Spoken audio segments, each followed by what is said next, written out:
Hello everybody, we're here tonight with another podcast of a school board candidate.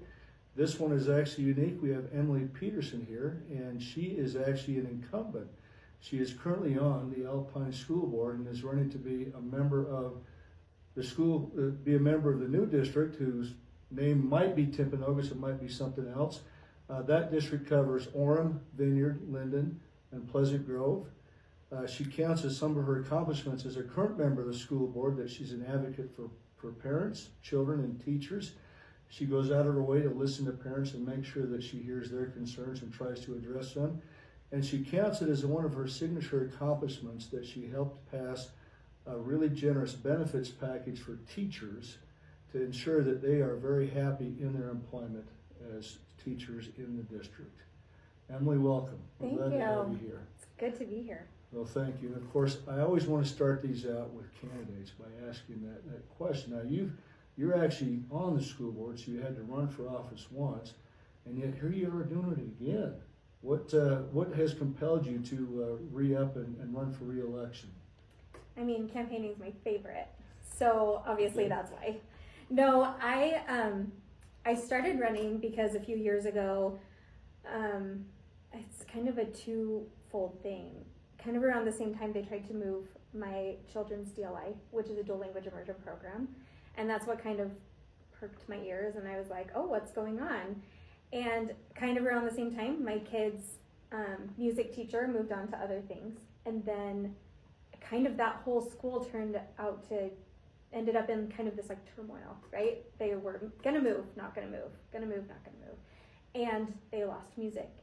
And so I started getting involved in trying to figure out what the best thing is. And as decisions were being made and the school district was talking about doing these things, I was like, you guys need a parent. You need somebody that has kids in the school that can say, this is how we're going to be affected if we make, this decision or this decision as far as moving programs. And then on top of that, I have children with various learning things.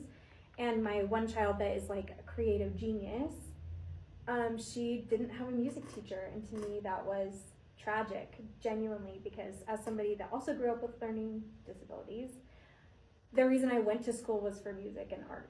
And so it was kind of running the first time, and I would like to continue this. I've been researching how I can get music and art back in the elementary schools. Anyway, that's why I've been running, is to keep our special programs, keep the arts in the school, because you have to educate the right brain and the left brain to educate the whole child. Well, that's interesting. So you have kids with, we won't call them disabilities, but they have unique challenges. Yeah. And music really helps, and I've heard that for a lot of people, music is more than just entertainment, that it actually really stimulates the mind and can really get the creative juices flowing in so many different areas. Is that what you see? So many different ways. Oh, definitely. And it helps us process emotion, right? For all of human history, thousands and thousands of years, we have evidence of art and music and performance, and this is how we process through things that happen in our lives, and making sure that our kids have a good introduction to that and ways to process through things creatively, to me is a very important life skill. Well, and it sounds like you're really an advocate for making sure that every kid has that opportunity. That's fantastic. Well, moving into kind of a touchy subject now. Recently, we've seen a number of tragedies with a shooting at UVU. We had a very unfortunate incident at Canyon Junior High, which I think you're very aware of. And we've also seen some others. And it's got to be on the top of a lot of parents' minds. How do we address this thing about school safety? How do we make sure that when parents send their kids to school, I mean, obviously they want them educated, clearly, but they want them safe too. What can we do, or what can you do as a school board member to try to help that out?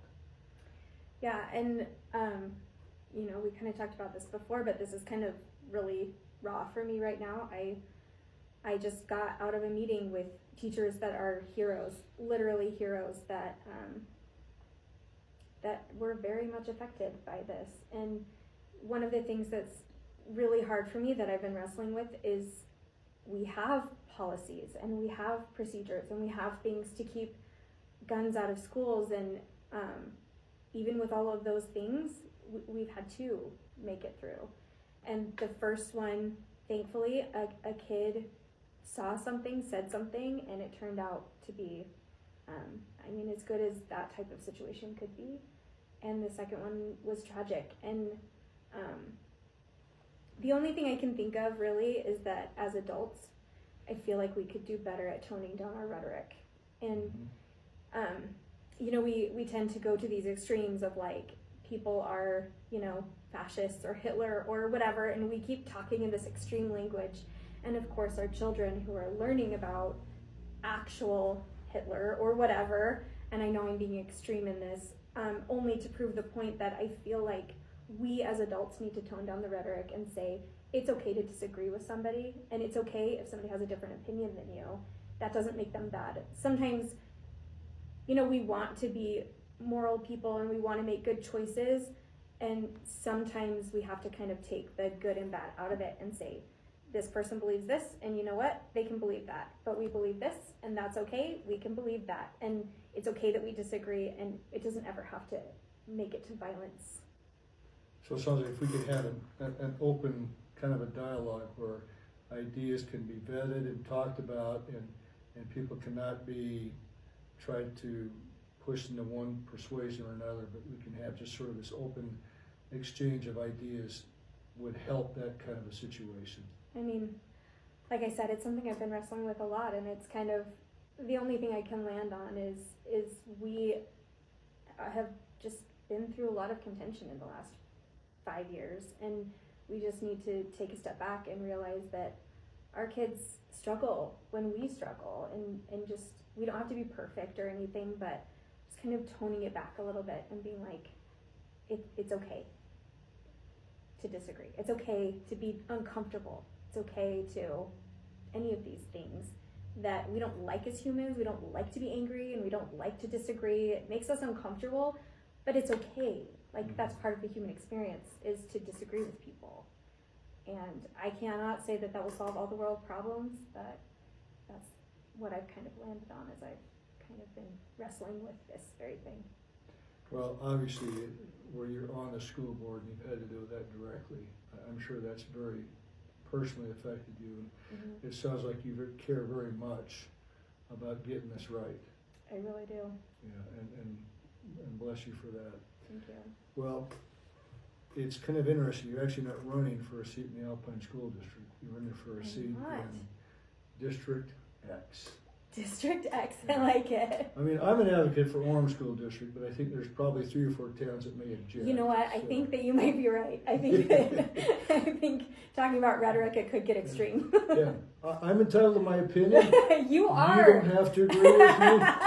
That's perfect. That's perfect. Go. That's what we're going for. All right. Well, what's coming up next is you have a brand new school district that you're actually not running for Alpine School District. You're running for Timpanaogos or whatever it's called. And in addition to all the things you have to do now, you've got a whole lot of things that are going to have to happen with the new district. And let's just kind of group a couple of them together, because it seems like that's the biggest upcoming thing. You're going to have to pick a new superintendent, a new CFO, and you're going to have to realign a lot of school boundaries. Mm-hmm. So give me your process for how you're going to go about doing that. Yeah. So this has been something that's been at the forefront.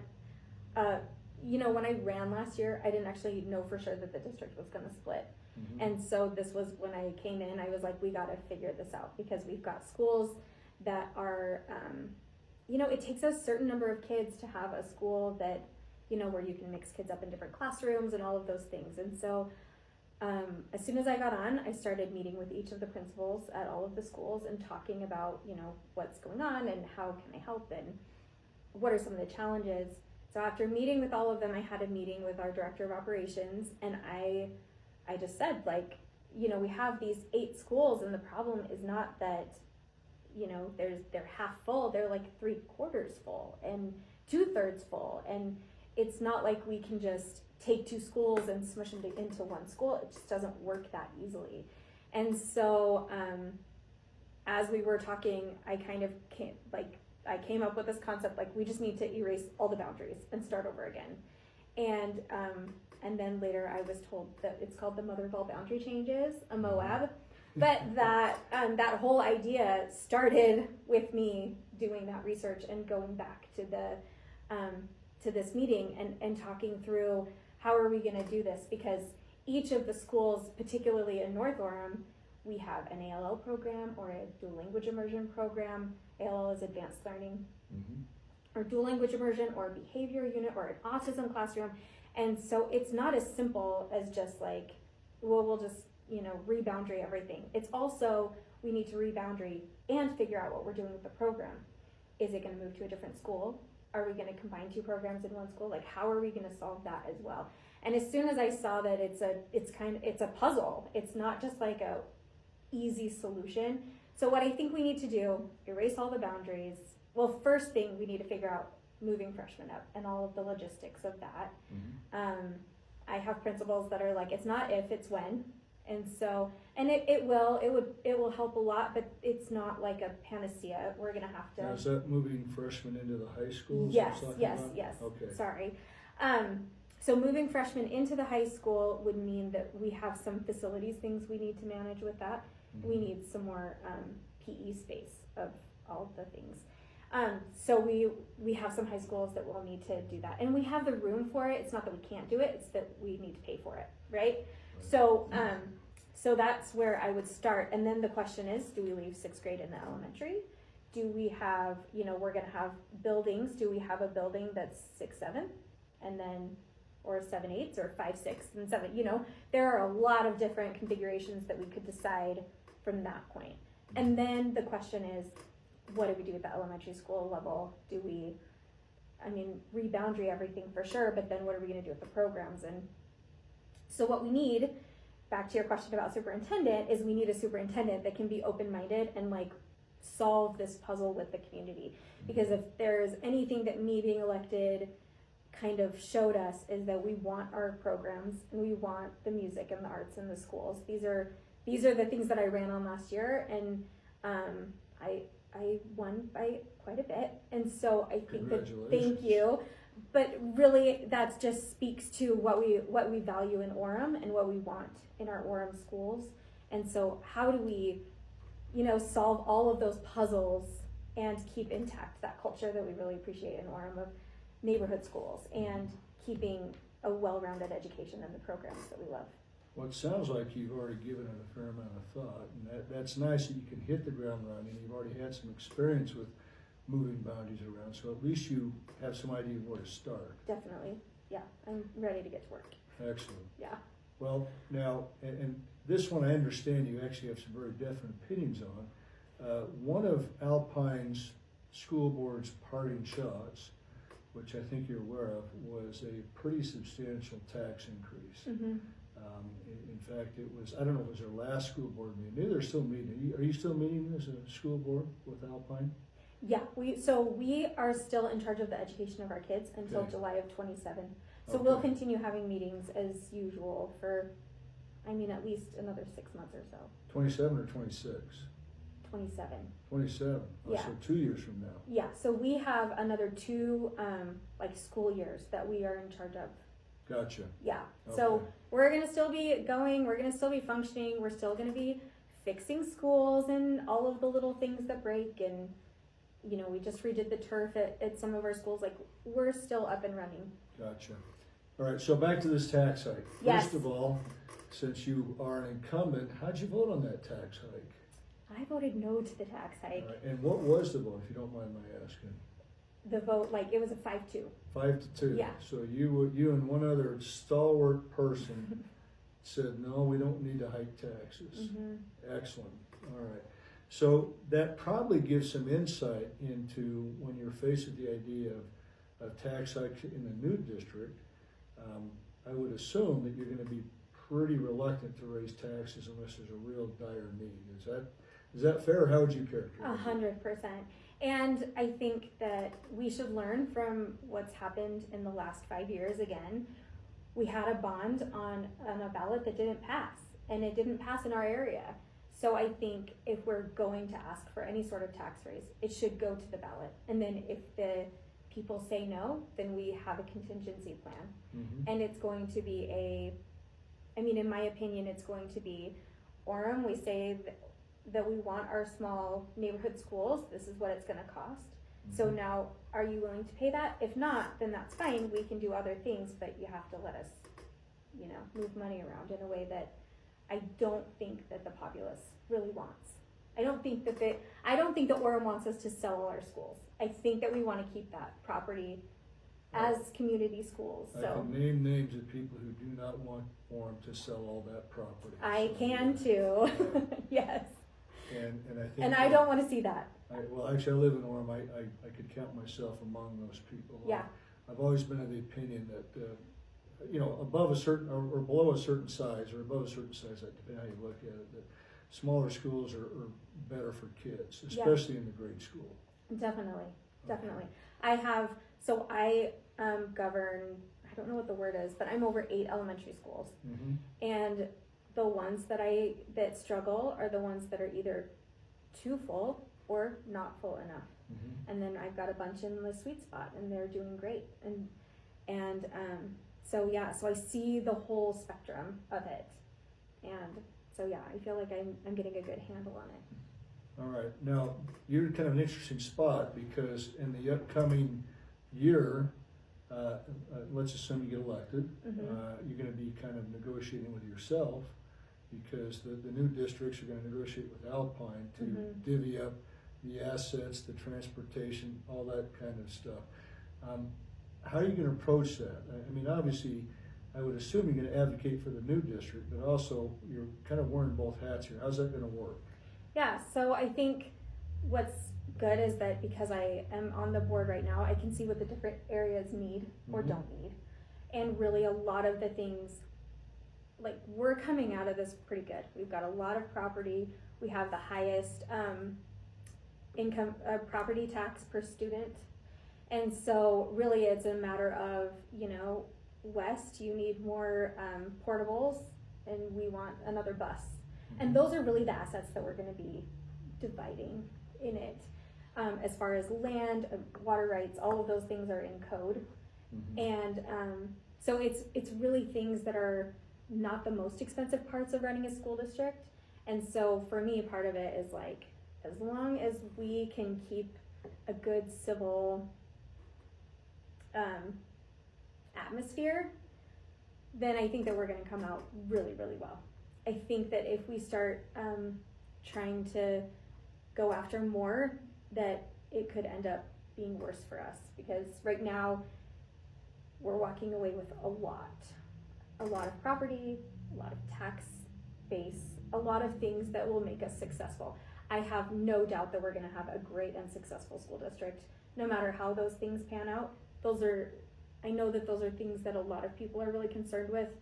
I'm more concerned with let's start up on the right foot. Love it. And part of that is making sure that, it's a whole county, right? Mhm. And so I would rather give portables to the west and, sorry, I'm gonna eat this microphone. I'd rather move the portables to the west that we don't need and get more buses or whatever it works. And I think as of right now, that is how all of us feel, Mhm. is we just want the kids to get what they need.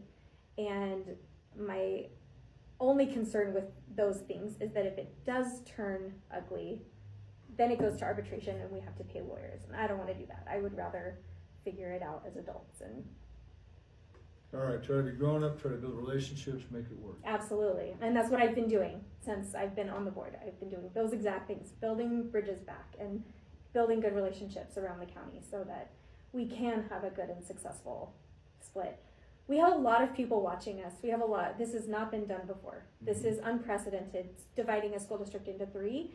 And people are going to learn from what we do right and what we do wrong. So I'd rather get it right.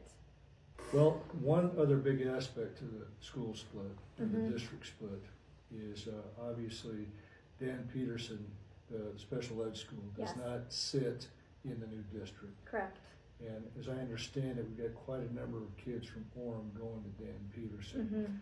clearly you're gonna have to do something about that. Short-term plan, long-term plan, how do we take care of those needs? Yeah, so this is something that we, as an Alpine School Board, that we've put really at the top of our list of how do we make sure that we have 3 strong functioning districts. And really at the top of the list is this, how do we how do we keep these services going and not have any dips in learning or any of those things. So we had talked about potentially just remodeling a school, kind of reboundarying an elementary school out of use, and then we use that for our special education school. But as we started looking into it, it turns out it costs almost the same to just tear down a school and rebuild it. And that's kind of where we've landed. So unfortunately, we're kind of in the middle of trying to find how we're gonna solve that. In the meantime, we do have a 5-year agreement where we can continue to use Dan Peterson. But the way the grants work, we would be getting more money for our district if we had that school within our own district. So that should be, pretty high up on our priority list of things to get going and get moving on. Because as every year that we have kids going to Dan Peterson, we will be writing a check to the central district for those kids. Mm-hmm. And happy to do it. I want to make sure kids get a good education and are well taken care of. I just think we should take care of our kids and have a school, a good place for that here. Another part, kind of a different but also important to keep, at the forefront, is there is also an early intervention program that we will be responsible for. And this is for children that are preschool age who have special needs. So, a speech delay or autism or something like that. And part of that is testing for hearing, testing for learning disabilities. We don't do all of that testing, but we do some of it. And that's another aspect that we need to just kind of have in mind, is we do need to provide those services of this early intervention preschool. And unfortunately, I don't have the numbers on it of how many kids we have with that. It's just another kind of part of that. And I know in some districts, they will combine their Dan Peterson type of a school with that preschool and the testing. And so it's all in one school. And so that could be something that we look into. So a lot of options, but a lot of options. Short term, you got Dan Peterson available for a while. Yeah. Gives you time to land on a really good option. Yeah. That's both cost effective but still provides the services for the kids. Yep. Well, speaking of other options here, Orem has, as you know, a lot of charter schools. I mean, off the top of my head, we've got Mazer, we've got Noah Webster, we've got UCAS, and I think there's probably a number of others too. I apologize for forgetting the 3 others there are, but there's at least those 3. And I've talked with school personnel, and their attitudes toward charter schools range all the way from outright hostility to kind of indifference. How do you want your relationship to be with the charter schools that are within in the district? Yeah, I mean, parent choice is very important to me. I think it's important that as a parent that I have options for my kids. And because of that, why would we not make sure that public education is the best choice? So put those programs back. Make sure that our kids have a well-rounded education, that we're educating the whole child.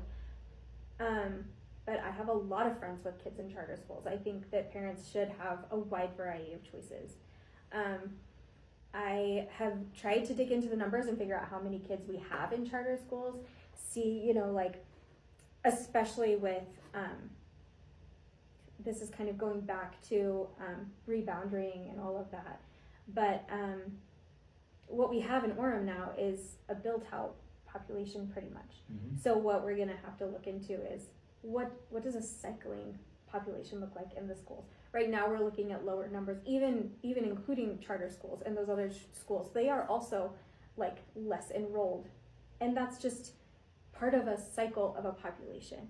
And so what we need to discover, what we need to study and figure out is, what is this going to look like as it cycles back up?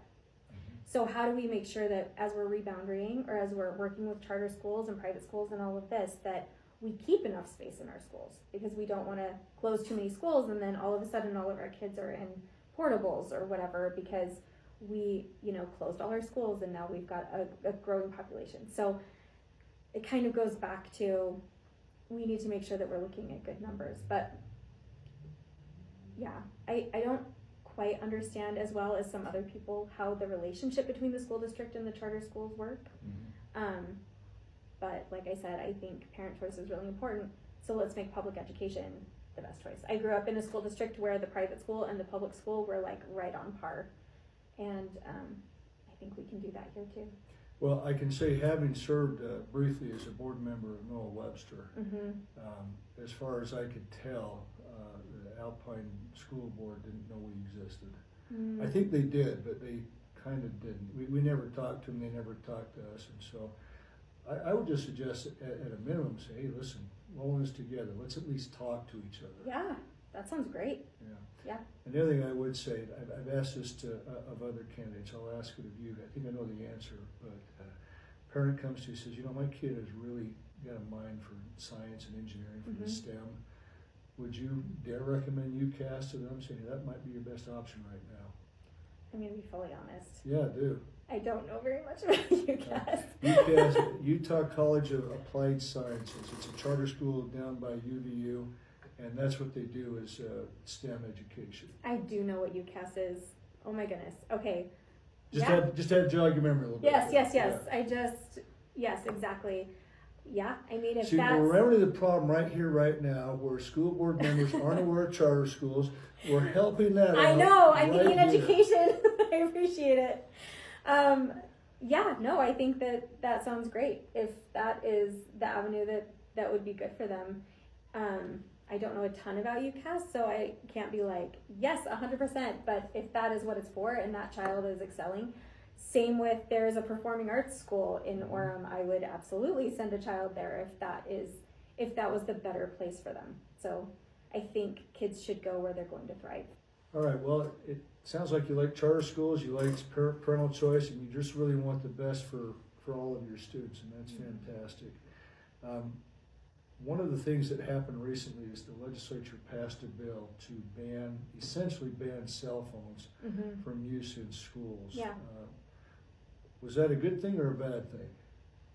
So that was passed based on a book called The Anxious Generation. I don't know if you're familiar with that book, but they talk a lot about how it's important for kids to have a sense of autonomy and a sense of like, if they can't get a hold of their parent, that they can solve their problems. And so in that way, I think it's really good. I've heard a lot of really positive things, more positive than negative things about the cell phone policy, even from students talking about how they're able to learn better, they're able to listen better. People aren't on their phones. They aren't getting, I heard one teacher say that within like a 30-minute span, they had 8 interruptions in their classroom from notifications on phones. Because even if they're silent in their backpack, it's a struggle. So I think generally it's a good thing. I would also say that a lot of the things that we've tried to do is be reasonable about it, right? Like if there is an emergency, we make sure that there is a way that kids can access their phones. It's not like they're gone. There are rumblings that they want to make it even more strict than it is now. I think right where we are is a good spot where kids still can access, it's either in a pouch in the front of the classroom, it's in their backpack, or it's in a pouch where the unlocking mechanism is just, the teacher has it, and so if the child needs it, they can just unlock their pouch and get their phone. I think if we got, excuse me, much more strict, it could be a challenge. It could backfire. I think where we are right now is a good spot where we have a lot fewer distractions in the classroom. We have a lot more time to learn, and kids are getting that, they're like actually talking to each other in the hallways, and they're interacting person to person a lot more. So yeah, in that way, I think it's good. I don't know how I feel about making it even more strict than it is now. But I've also heard, don't take my kid's phone away. I provide that for my kid. I want to be able to contact them in an emergency. So I have heard the other side of it, but their response has been more positive than negative. Oh, good. I mean, my personal opinion, having grown up without a cell phone at all and seemed to have made it to adulthood, some people You would did argue it. that, but Yes. it seems to be doable. And I see a lot of kids on cell phones that, frankly, it seems to be doing a lot more harm than good to them. So, for what it's worth, that's one parent who has no more kids in school's opinion. So, one of the big things that school boards work on is buildings and maintaining, upkeep, new buildings, all of that stuff. And obviously all of that costs money.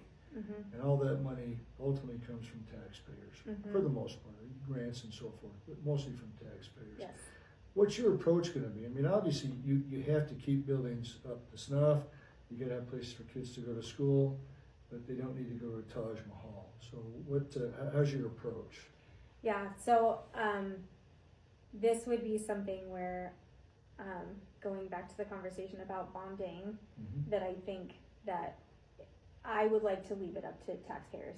I would like to say, if we're gonna do something like rebuilding schools or anything like that, and we don't have the cash, I would far prefer to put a bond on a ballot than put in a lease revenue bond that is more like a mortgage, which is what on Alpine School District, I even helped to pass one for the West District. But just personally, I think we should ask the public about, especially big projects. When we're talking about hundreds of millions of dollars, I don't feel comfortable putting that on taxpayers without giving taxpayers a voice in that. So I would go for a GO bond, which is where it goes on the ballot and then you vote for it. And to me, that's just a better way to govern. And then, like we talked about previously, in the last 5 years, we've had a bond not pass in our area.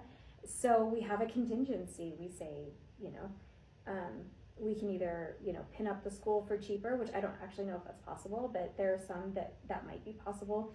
We have several schools that just have like one section of the school that's not seismically safe. So I didn't preface this very well, but we have until 2033 to get all of our schools seismically safe. So one of the arguments about closing Sharon Elementary, for example, is that it's not seismically safe. And so it was better to move those kids to a safe school than to leave them there. So we have three other schools that are kind of in a similar position that we need to figure out, and that's the elementary schools. And then we have one junior high.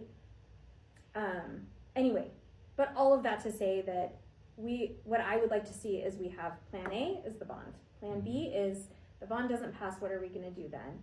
And I think especially if we educate the public about what the implications are for each of those things, and then we just move forward with whatever the taxpayers decide. That's my general opinion on especially big bonds. If you're talking 3 elementary schools post-COVID, that's $120 million.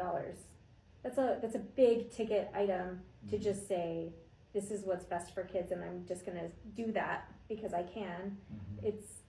I don't feel like that would be responsible governance. I think it would be better to say, taxpayers, we need to do this thing, it's gonna be expensive, it's gonna be $120 million. Is that okay? If not, we're gonna have to, smush kids into another school that is safe and close the ones that aren't. Gotcha. All right. And school boards and of course in general are working with the legislature, or should be, because the legislature ultimately and the state school board are the ones who set policy for the state. Have you worked with legislature in the past, and how have you approached that, and what will you do going forward? Yeah, so I have I've been up there and I've participated, and I have been at the education committee quite a few times. As far as interacting, that's something that I'm still building my capacity in. But you're absolutely right. Working with the legislature is really important, and understanding the implications both ways. That as a school board member, we want what's best for kids, and we also understand the legislators also want to do what's best for kids, and that we should be working together to get the right laws passed and the right things to go through, so that we're all working together. Well, that's a good approach. action. Well, you know, in today's fast-paced world, it used to be when I was growing up that college was kind of the be-all, end-all. Mm-hmm. But now we have so many options. You've got college, you've got trade school, you've got MTech, you've got students go right for a journeyman or apprenticeship, all kinds of ways. And a lot of that begins to take place in high school. And Yep. high school is kind of where students begin to say, you know what, I feel like I would be really good at. I know, for example, for me, when I was in high school, we had an Apple IIe, a one and only PC in the entire high school. Yes, I'm dating myself, thank you. And I was absolutely enthralled with that machine. I had to know what made it work. And I ended up going to school to study electrical engineering. And yes, I do know how to build a computer now. Not a very good one, but I can build a computer. Anyway, long story short, how can you as a school board member help those students who are just trying to figure out who they are and where they want to go? How do you make that happen in high school? Yeah, I love that. It reminds me, like, I was at a back to school night, and I saw these girls at the junior high, and their nails were so cute. And I was like, girls, are you so excited for the new school year? And I was like, your nails are so cute. And they were like, ugh, I hate school. And I was like, you know what? We have MTech. You can be a nail tech, and you can do that during high school. And they were like, what? And I was like, yes, it is this thing that we offer. It is an MTech thing. And I love how quickly they perked up. They were like, I can make it through junior high if it means I can go to high school and learn how to be a nail tech, and right out of high school get a job. And I think that we're seeing more and more that is the avenue that a lot of kids are going to take. Just like anecdotally, we are older millennials, and we graduated from college in 2007 and 2008. Mm-hmm. So as we were entering the workforce, everybody else was going back to the workforce. And people who had been in their careers for 25, 30 years were taking entry-level jobs. And we learned pretty quickly that college isn't necessarily what everybody said that it was. And so I am a huge advocate and proponent of, let's get these kids in apprenticeships. Let's make sure we've got as many class offerings as possible so that they can explore, what is it that I want to do? Where do I light up? Where do I shine? Because you're right, a lot of things could be done with apprenticeships or an MTech program, or Salt Lake Community College also has a technical college. Getting a CDL, you can do a lot of things with that. And I think especially for our boys, we need to boys and girls, but we need to make sure that they've got avenues and as many offerings and as many exposures to as many different things as possible, so that they can figure out kind of what they want to do. And I think you're right. I think high school is where we want to get that going. Earlier if possible, but at least by high school. At least by high school, yes. I gotta say, your nails are older from college. They are. They're my Did you fall have one nails. of those gals do that, or is that's your own? No, it's me. Okay, well, there you go. My nails are just plain. They're just boring. They're great. They get the job done. There you go. You know, when I was in the legislature, my freshman term, there was it was actually a Democrat representative who tried to run a bill basically saying that if by the end of third grade you couldn't read at grade level, Mm-hmm. The old adage goes that by third grade that you're learning to read, Mm-hmm. and after third grade you're reading to learn. And if by third grade you're not reading at level, her bill basically said you need to let the kid repeat third grade so they can learn how to read. Mm-hmm. The education community kind of lost their mind over that bill and didn't go very far. What are your thoughts on that? I mean, obviously that's not a statewide policy, but what's your thoughts on kids hitting the end of third grade, not being able to read? What do you do? Yeah, that's a really good question. So it's something that my husband that I'm looking at over there, that we've had to have conversations about. Generally, it's better to keep kids with their peers, even if they're behind, because socially and emotionally, it's just better for the child to stay with their friends. And we have a lot of interventionists that come in and help our kids. I think sometimes it is necessary, and I think we should be a little bit more open to that conversation of allowing kids to repeat a grade if they can't. I don't hear it happening very often, and the reason is that the implications for the child generally, the risks outweigh the benefits. It's not as good for them to have the social implications of being held back, and it doesn't, we can put in extensions and interventions and things for them to catch up generally. So that's kind of the way we approach it right now. But I think there are some cases where it probably would be beneficial. Well, I also wonder, maybe just the mere threat of saying, hey, listen, if you can't get to the end of the road by the end of school, you're going to see third grade all over again. Oftentimes, maybe that's the incentive they need to know that, yeah, this is real. Yeah. And I better start stepping it up. Yeah. Yeah, and with some kids, it's just, it's just a struggle with some kids learning each of the phonics. Something that I think that we do really well as Alpine is we've gotten our testing to a point where we can do data-based interventions. So we are able to, with the scores that the kids get, we're able to say, this group of kids are really good at this part of reading, but not as good at this part. And so then they'll put those kids in the group that all are struggling with the same concept. They'll teach them that concept, and then they're able to move forward. And this is something that I really want to see in the new district, that we continue on with this data-based learning, where we're taking the, they're doing 2 different types of testing, and they kind of show different strengths and weaknesses with each kid. And then they're taking those scores and they're looking at the child, like each individual child in a class, and saying, this child needs help with this, and this child needs help with this, and this child needs help with this. They group them together, they teach them the concept, and they get them those interventions. And so we've seen a huge increase in proficiency, and I think we'll continue to. I think that hopefully we're just getting better and better at educating so that this is less of a challenge. So it doesn't come up very much. Well, again, at the other end of the row is high school. Yep. I recall back in the day that a lot of seniors would take 2 classes their senior year because that's all they had to, and they'd spend the rest of the time going skiing or water skiing or camping or hiking or whatever, and they'd still get their diploma. It's better now, but I still hear a lot of senior semi-vacations happening. What do you do with kids who they're not really ready for college, they're not really ready to graduate, they didn't get anything out of high school? I assume that happens. How do you make that better? Yeah, so we have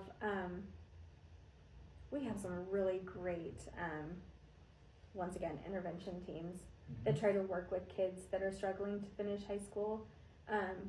There are classes that are available where the entire class is teachers helping the kids finish the credits that they need to graduate. So that helps with graduation rates in some cases. And then the other thing is it's a child by child basis, right? Some kids, like my son, took all of his hard classes before his senior year, so that his senior year he could take a lot fewer of the hard classes. He still does because he is who he is, but he doesn't have to. And I think once again, going back to that conversation of school isn't for everybody. Not everybody thrives in a school environment, and you should absolutely graduate from high school, right? You should take those credits and you should do those things. But if you get to a point where you've taken all the credits you need to graduate, I would say that rather than encouraging a child to go on vacations and do the skiing things, we even have in our schools right now apprentice programs where you can go and be an apprentice in a vet office or a hospital, or really we're trying to open it up for even more opportunities for apprenticeships. But getting those kids that maybe they have taken all of their core classes, they don't have to take any more really to graduate, putting them on a path to success, a path to maybe it's not college, maybe it's a path to MTech, maybe it's a path to an apprenticeship or something else, but getting them on a path so they're not floundering, like you're saying, on vacations or skiing or any of those, but they're actually on a path would be my answer to that. Perfect. Well, you know, we talked a lot about the grade school and holding back, and now we need to look at the high schools. And a lot of times what we'll see with some students and frankly with some parents is, look, just get my kid through. Okay, do whatever you gotta do, get them through. They're a good football player. They can get a D- in English. Just get them out of here. And we'll send kids into the world with a diploma that maybe doesn't mean as much as it could. All right. I'm hoping that, obviously we want everybody to graduate with a degree, and we want to graduate with a diploma, but we want it to mean something. How do we make that diploma for this new school district really mean something? Yeah, I mean, I think we have a real opportunity to make sure that we get it right. And I think it takes a lot, right? It takes a lot to get some of our kids to be able to get through high school. And I think something to focus on would be, how do we make sure that our kids make it through high school understanding what they need to be prepared for whatever the next step is. And we've talked about how there's a lot of different avenues our kids could go on. And we work really hard with some of our kids, putting them in special classes and things to get them caught up on their credits. And I think it's important to just really figure out what is this child's trajectory and how do we help them to make it through. And part of it is being proficient, right? Knowing how to read, knowing how to do math, knowing how to, what would be great is, let's put in a class about how to do taxes, right? Like, let's put some of this real world stuff in there too, because once they go out and then they are out in the world, and how do we make sure that, like you're saying, that our high school diplomas, that they continue to mean something, and that we have a good level of proficiency and that we're helping our kids be successful. Whatever that path looks like, we've already established that academics is not for everybody. Some of us thrive in that environment and some of us don't. And so how do we help our kids to have a good life, and like good enough where, I've heard a lot about, there's a story about this fisherman who in Mexico who goes and gets fish, and then he takes it home and he feeds his family and he spends the evening with his family. And somebody goes up to him and is like, what you could do is get somebody to help you, and then you could get more fish, and then you could sell it at the market so that then you could get more fish and take it home. And he's like, well, the point of that, I would do all this extra work, and then I wouldn't get to see my family, and I wouldn't be able to just go home and enjoy being with my family and having these fish. So I think also to that whole point is, what's enough? What's a good life? And how do we coach our kids to have a good life, whatever that's going to look like? Part of that is making sure that they're making it through high school. Part of that is, if we move freshmen up, that gives them an opportunity to have that first year to kind of figure out what high school is, 2 solid years of high school to get all caught up, and then their senior year, once again, if they want to continue with academics, or if they want to go to college, they probably should continue in math and English. Otherwise, it's going to be very difficult to get through college. Or do they do an apprenticeship? Do they go to MTech? Do they do some other avenue? But just making sure that we're getting our kids to a life that is good. Excellent. Well, moving on to kind of a touchier subject. Now, Title IX's been recodified by President Trump and his administration to exclude what I would call biological boys from girls' sports. Clearly in high school, that's going to be, I think for the next while, an ongoing, very touchy issue. You're going to have parents who say, my son is a girl and needs to play in girls' sports, or my son is a girl and needs to be allowed to go in the girls' bathroom. And they're going to come to you. So how are you going to handle that? Well, for starters, I feel like the legislature has kind of done a lot of work to try to keep that at bay. I think, I have a lot of compassion for somebody who's struggling with any sort of identity problems, or not even problems, but just any struggles. At the same time, if you're a male, you are stronger than a female. It doesn't matter, I'm not even 5 feet tall. And one of the things that my dad used to instill in us a lot was, if a man that's not that much bigger than you wants to attack you, there's very little that you can do. You have to figure out how to prevent that sort of thing.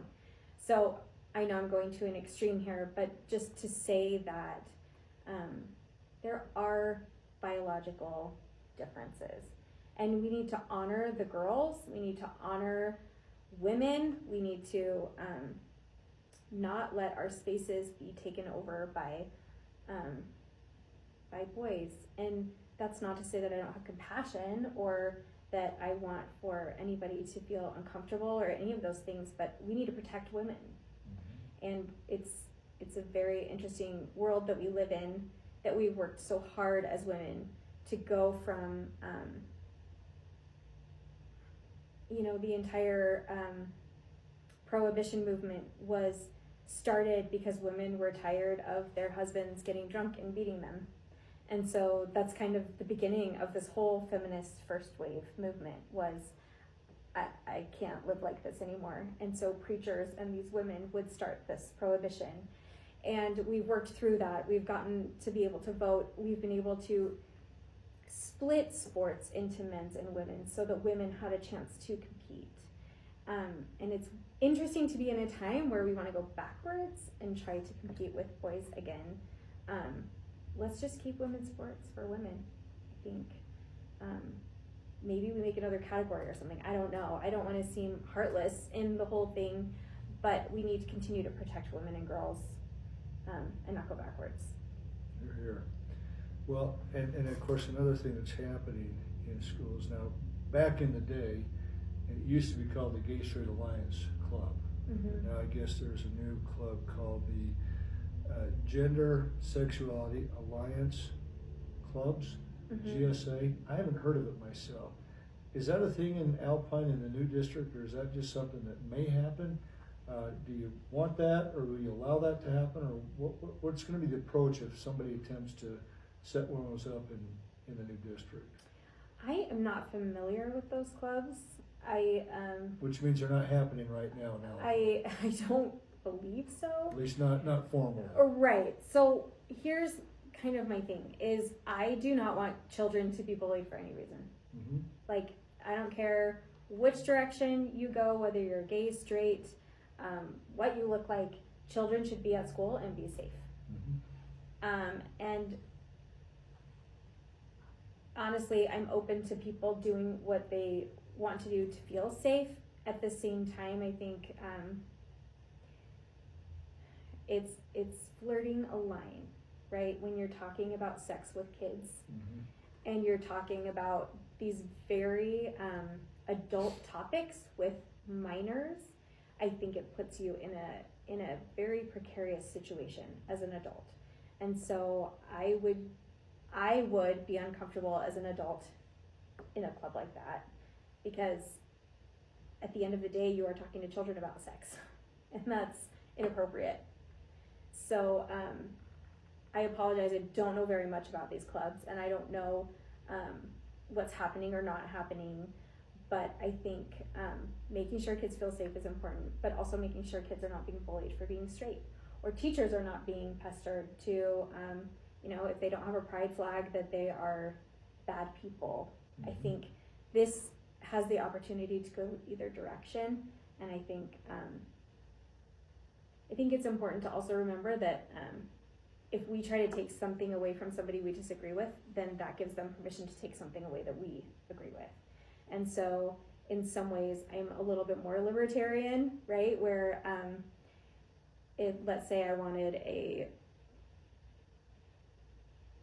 can't think of anything, give me a second, like a Save Utah flag, club, mm-hmm. that I wouldn't want somebody to be like, no, you can't do that because it's too far leaning one way. So, but where I feel like the line is that when you're talking to minors about sex, that's inappropriate and it's against the law. There you go. Okay. Sorry, I kind of danced around it trying to get to a point, but hopefully it makes sense. It's a touchy point. It is. And clearly, at some point, you're gonna have to come down and make a decision. I mean, as a board member, you don't get to skirt decisions. At some point, you have to make it. Mm-hmm. But it sounds like you wanna be thoughtful, but also understanding that inappropriate behavior is inappropriate behavior, period. Yes. Okay, excellent. So the other part of that problem is sometimes you may have teachers who want to take it upon themselves to push an ideology.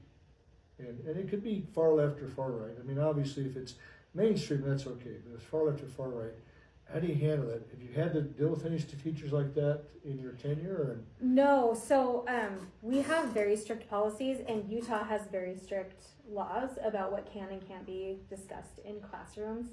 And to my knowledge, that isn't really a huge problem. That doesn't mean that it's not, right? I don't know everything that's happening in every classroom. Mm-hmm. There's definitely that attitude of, it is, education tends to lean more liberal. Mm-hmm. But I also have heard really encouraging things. I've heard teachers say things like, you're gonna have to talk to your parents about that because that's not my place to tell you. So I like to think that there's more of that going on than the opposite.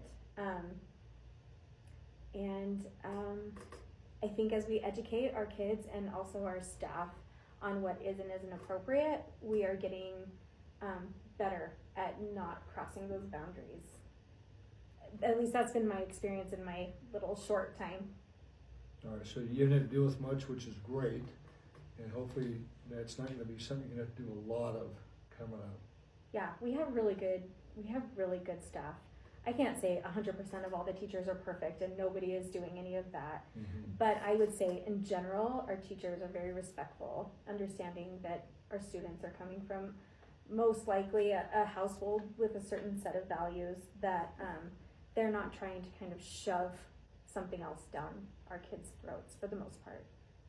Gotcha. Well, when I go to the voting booth now, I don't live in your district. Tell me, first of all, what area does your district, or your seat area cover? Yeah, so I am seat 5, and it goes from 2000 north to 800 north, and then all the way up the canyon, and then it goes over to about like 800 west. There's a couple of places where it goes a little further west, not quite to the freeway. But so essentially the north part of Orem. Yes. Okay, Yeah. so Orem, so if I were to kind of oversimplify that, 8th north and north Yes. in Orem, but you don't go into Linden. I don't go into Linden. I do currently, on my current, Right. as Alpine, The but new, not the in new the new. board area would be Yeah. just kind of the north third of Orem. Yes. Gotcha. All right, and so the people in that area, when they go to the voting booth, they're gonna see your name and somebody else's name there. Mm-hmm. All right, what is your pitch now to get those people to click the Emily box? First of all, I have kids in school currently. My oldest is a senior, my youngest is in 4th grade. So any decisions that I make are gonna directly impact my own children. I think it's really important to have that perspective. Once again, the parent perspective. What is this gonna do at a family level? What is this gonna do at a community level? Also, when I was elected, I had a very specific idea of what I wanted in governance. I wanted somebody that was going to show up. I wanted somebody that was going to ask questions. I wanted somebody that was going to try to help solve the problem, be part of the solution. And I've done it. I've been in the schools. I've come up with solutions.